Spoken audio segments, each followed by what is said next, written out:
بسم اللہ الرحمن الرحیم بسم اللہ وحدہ والصلاۃ والسلام علی رسول اللہ اما بعد۔ کیا بھینس کی قربانی کی جا سکتی ہے؟ بھینس کی قربانی کرنا جائز ہے؟ تو اس حوالے سے علماء کرام کا اختلاف پایا جاتا ہے۔ کچھ بھینس کی قربانی کے عدم جواز کے قائل ہیں، یعنی وہ ان کا ماننا یہ ہے کہ بھینس کی قربانی جائز نہیں ہے۔ تو اس حوالے سے صحیح بات کیا ہے؟ کیا بھینس کی قربانی کی جا سکتی ہے یا پھر نہیں کی جا سکتی؟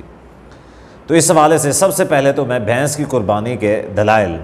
آپ لوگوں کے سامنے پیش کرنا چاہوں گا۔ اس کے بعد وہ جو عدم جواز کے قائل ہیں ان علماء کرام کے جو اعتراضات ہیں وہ بھی آپ لوگوں کے سامنے رکھوں گا اور ان کے جوابات بھی آپ لوگوں کے سامنے رکھوں گا۔ سب سے پہلے تو یہ جو بھینس ہے اس کو عربی زبان کے اندر جاموس کہا جاتا ہے، ٹھیک ہے، اس کی جمع جوامیس ہے، جبکہ اس کو فارسی زبان کے اندر گومیس کہا جاتا ہے، ٹھیک ہے، سمجھنے کے لیے آپ سمجھتے جائیں۔ تو اس حوالے سے یہ جو بھینس تھی یہ نبی علیہ الصلوۃ والسلام کے زمانے میں عرب کے اندر نہیں پائی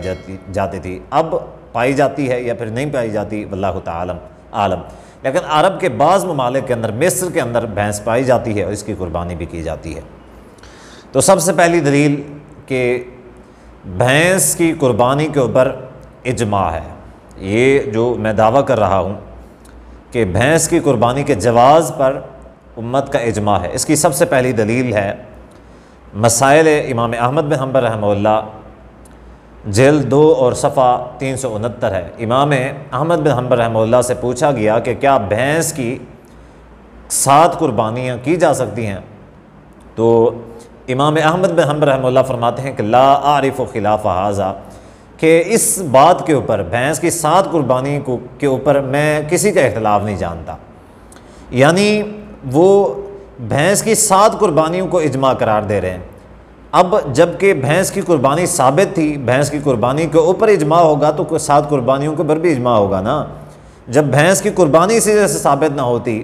تو اس کی کوئی دلیل نہ ہوتی ہے، امام احمد بن حنبل رحمہ اللہ اس کے قائل نہ ہوتے، تو ایسا کیوں کہتے کہ 7 قربانیوں پہ اجماع ہے؟ تو اس سے یہ پتہ چلتا ہے کہ امام احمد بن حنبل رحمہ اللہ بھینس کی جو قربانی ہے اور اس کے 7 قربانیاں ہیں اس کے اجماع کے قائل ہیں۔ اب آئیے امام ابن تیمیہ رحمہ اللہ مجموع الفتاویٰ، امام ابن تیمیہ رحمہ اللہ فرماتے ہیں امام ابن منذر کے حوالے سے کہ امام ابن منذر رحمہ اللہ نے اجماع نقل کیا ہے بھینس کی قربانی کے اوپر۔ الاجماع اور صفحہ 45 مجموع الفتاویٰ کے اندر امام ابن تیمیہ رحمہ اللہ کا موجود ہے، جبکہ یہ جو حوالہ ہے الاجماع صفحہ 45 کا امام ابن منذر رحمہ اللہ کی کتاب ہے۔ فرماتے ہیں اجمعوا علی ان حکم الجوامی سے حکم البقر، کہ اس بات کے اوپر اجماع ہے کہ یہ جو بھینس ہے یہ گائے کی اقسام میں سے ہے، یہ جو گائے ہوتی ہیں بھینس بھی ان کی ایک قسم ہے۔ تو اس سے پتہ چلتا ہے کہ اگر یہ گایوں کی قسم میں سے ہے بھینس تو پھر اس کے لیے پھر حکم بھی وہی ہوگا، گایوں والا ہوگا۔ تو یہ دوسری دلیل ہے۔ تیسری دلیل فتاویٰ عالمگیری سے، ویسے تو بہت زیادہ دلائل ہیں لیکن میں 3 صرف دلائل پیش کرنا چاہوں گا کہ فتاویٰ عالمگیری کے اندر جلد 3 ہے صفحہ 120 ہے کہ البقر والجوامیس جنس واحد،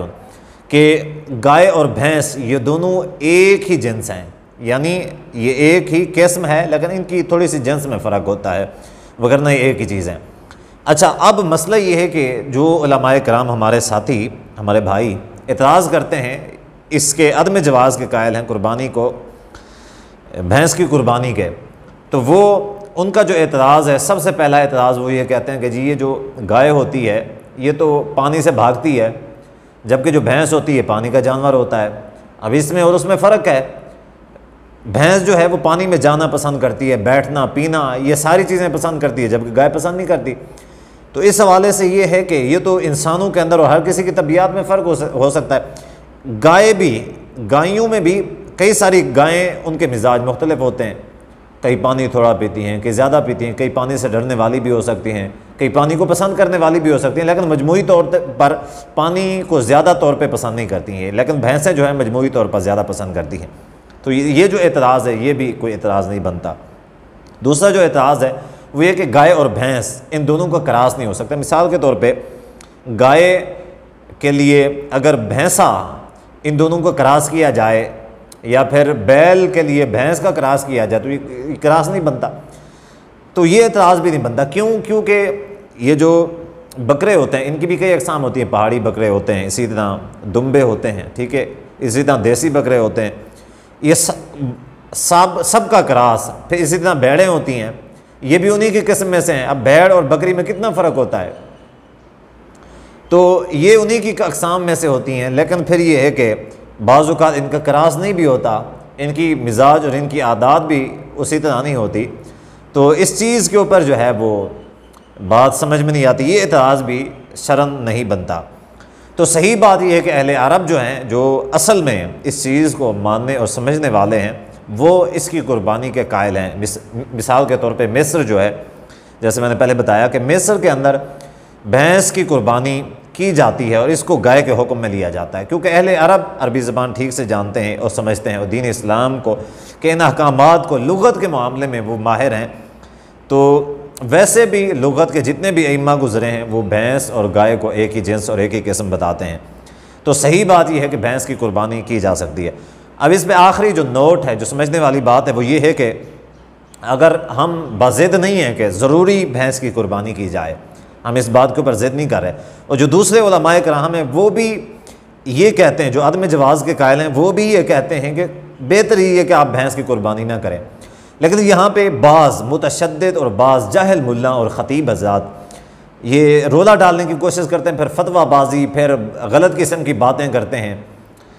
کہ جو بھینس کی قربانی کرتا ہے اس کے حوالے سے، یا پھر جو بھینس کی قربانی کا قائل نہیں ہے اس کے حوالے سے آپس میں ایک دوسرے کے ساتھ غلط قسم کی باتیں کرتے ہیں۔ تو بھئی یہ کوئی اتنا بڑا مسئلہ نہیں ہے،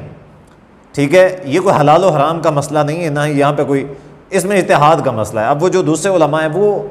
ان کا جو مین موقف ہے وہ یہ ہے کہ اگر نبی علیہ الصلوۃ والسلام کے نے بھینس کی قربانی نہیں کی تو بہتری ہے کہ پھر نہیں کرنی چاہیے، تو ان کی بات ٹھیک ہے کسی حد تک، لیکن یہ ہے کہ اگر کوئی کرنا چاہتا ہے، چونکہ گائے کی قسم سے ہم کہتے ہیں پھر کر بھی سکتا ہے، تو اعتراض صرف اتنا سا ہے، لیکن لوگ پھر گالم گلوچ، پھر فتویٰ بازی، پھر اسی طریقے سے بعض خطبہ حضرات اس طرح کرتے ہیں، تو ان سے میری مؤدبانہ گزارش ہے کہ خدا کے لیے علم حاصل کریں، اسی طرح متشددانہ طریقے کے اوپر یا اس طرح کی باتیں دین اسلام کے اندر کوئی تشدد نہ پھیلائیں۔